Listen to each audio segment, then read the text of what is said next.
नमस्कार दोस्तों। यमुना अथॉरिटी की काफ़ी सारी स्कीम अब 3-4 कहेंगे कि एक साथ लाइव हो चुकी हैं।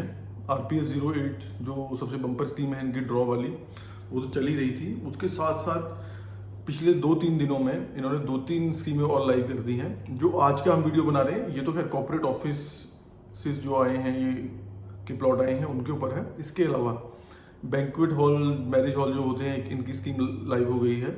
सेक्टर 18 और 20 में 3-4 प्लॉट हैं वो। मेडिकल डिवाइस पार्क सेक्टर 28 के 27 प्लॉट आए हुए हैं, वो भी स्कीम कल लाइव हो गई है। वो भी ड्रॉ बेस स्कीम है, 7,000 रुपये का रेट है। उसके लिए मैं अलग से वीडियो बना दूंगा। तो जो हम आज का जो हम वीडियो लेके आए हैं ये सोनली हमारा कॉर्पोरेट ऑफिस के लिए है। तो हम इस पर मैं आपको चर्चा करते हैं। इसमें मैं आपको बताता हूँ कि इसमें क्या क्या क्राइटेरिया रहेगा, कौन लोग अप्लाई कर सकते हैं, क्या रेट रहेगा, कैसे कर सकते हैं।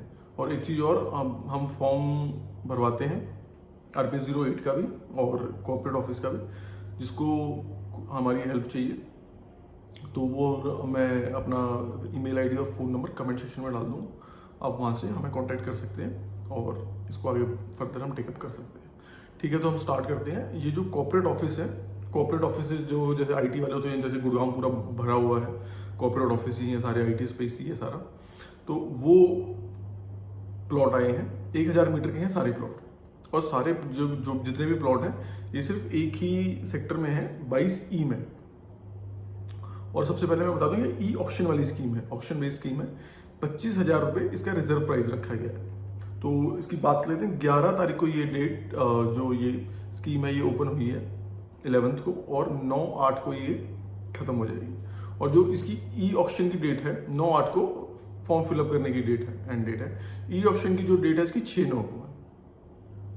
जो इसकी फॉर्म अथॉरिटी जो ले रही है, जैसे RPS 08 में 600 रुपये लेती है, यहाँ पे 25,000 प्लस GST रजिस्ट्रेशन अमाउंट एक रखा गया है, क्योंकि ये ई ऑप्शन बेस्ड स्कीम है तो थोड़ा सा यहाँ पे ज़्यादा है। अब इसमें क्या है, इनिशियली सेम जैसे यमुना की स्कीम में होता है 10% की EMD जाएगी। जैसे 25,000 रुपये मैंने आपको बताया कि रिजर्व प्राइस रखा हुआ है, उसके ओवर एंड ऑफ दैट बोली जाएगी। तो 25,000 रुपये का जो रिजर्व प्राइस है इंटू 1,000 मीटर के सारे प्लॉट हैं, 25 लाख रुपए की EMD आपको देनी है। टोटल नंबर ऑफ प्लॉट 45 है, एक ही सेक्टर है। ठीक है, आगे हम बात करते हैं कि जब ई ऑप्शन बेस्ड स्कीम होती है तो उसमें जो टोटल जब ऑप्शन लगेगी तो 10% जो इनिशियली हमने डिपॉजिट करवा दिया, और जो ई ऑप्शन में जो इसकी अमाउंट जाएगी, सम टोटल जो होगा उनका 30% जो अमाउंट होगी वो आपको विद इन 60 डेज डिपॉजिट करवानी होगी। और बाकी जो रिमेनिंग जो रह जाएगा उसके लिए हाफ ईयरली इंस्टॉलमेंट 6 इंस्टॉलमेंट बन जाएंगे। 70% जो पैसा रह जाएगा, यानी 3 साल में आपको वो पैसा देना होगा, जो रिमेनिंग 70% है। ठीक है, अब हम इसमें बात कर लेते हैं तो इसमें एक्टिविटी क्या परमिसेबल है।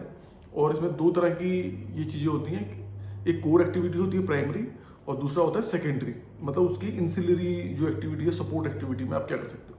सपोर्ट एक्टिविटी का हमेशा 1/4 हिस्सा रहता है, जो भी हमारा टोटल है उसका 1/4 में, जैसे मान लो 1,000 मीटर का प्लॉट है तो 25% में आप उसको सपोर्ट एक्टिविटी के लिए यूज कर सकते हो, बाकी प्राइमरी एक्टिविटी के लिए यूज होगा।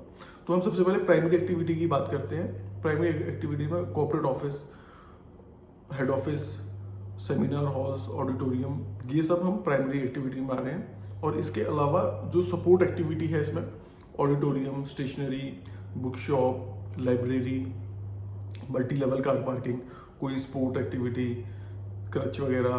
तो आजकल आप गुड़गांव में भी देखेंगे काफ़ी फैंसी ऑफिस हैं और उनके अंदर सारी की सारी फैसिलिटीज़ होती हैं, यानी क्रच वगैरह, स्विमिंग पूल वगैरह और कैफ़े, ये सब कुछ होता है उसके अंदर। तो ये सारी वो सपोर्ट एक्टिविटी होती है। अब इसके हम FAR की बात करते हैं। FAR इसका डबल है, यानी 1,000 मीटर का डबल है। और इसकी जो हाइट है, हाइट की ऐसी कोई लिमिट नहीं रखी गई है, मतलब कितना भी ऊंचा आप इसको बना सकते हैं।